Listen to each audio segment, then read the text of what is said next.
बुलेटिनच्या सुरुवातीला बातमी एका लोकल अपघाताची येतेय। लोकलमधली स्टंटबाजी एका अल्पवयीन मुलाच्या जीवावरती बेतलेली आहे।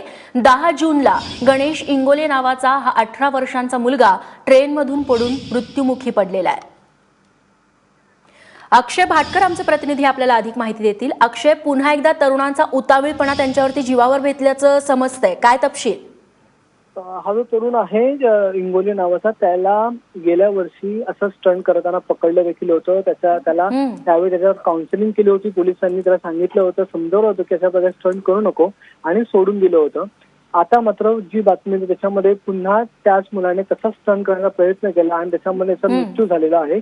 दुर्दैवाची गोष्ट ही आहे की तो ज्या कळवाखाडीत पडला त्या कळवाखाडीतली अजूनही त्याची बॉडी देखील सापडली नाहीये। त्याच्या घरचे त्याचा शोध घेत आहेत। त्याच्याबरोबर आणखी 3 मित्र होते। त्या 3 मित्रांनी हा जेव्हा अपघात झाला त्यावेळी त्याला सोडून ते निघून गेले। अनेक दिवस त्यांनी काही कोणाला सांगितलं नाही आणि ज्यावेळी इंगोले याच्या घरच्यांनी कंप्लेंट केली त्यावेळी हा सगळा प्रकार जो समोर आला।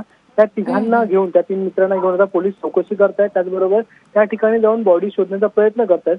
पण आता खूप दिवस त्या घटनेसाठी लोटलेले आहेत।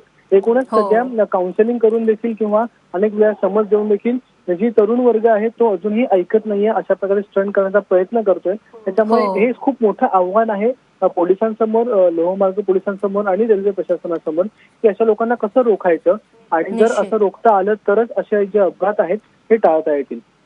निश्चित। अक्षय, धन्यवाद तू दिलेल्या सगळ्या सविस्तर माहितीबद्दल।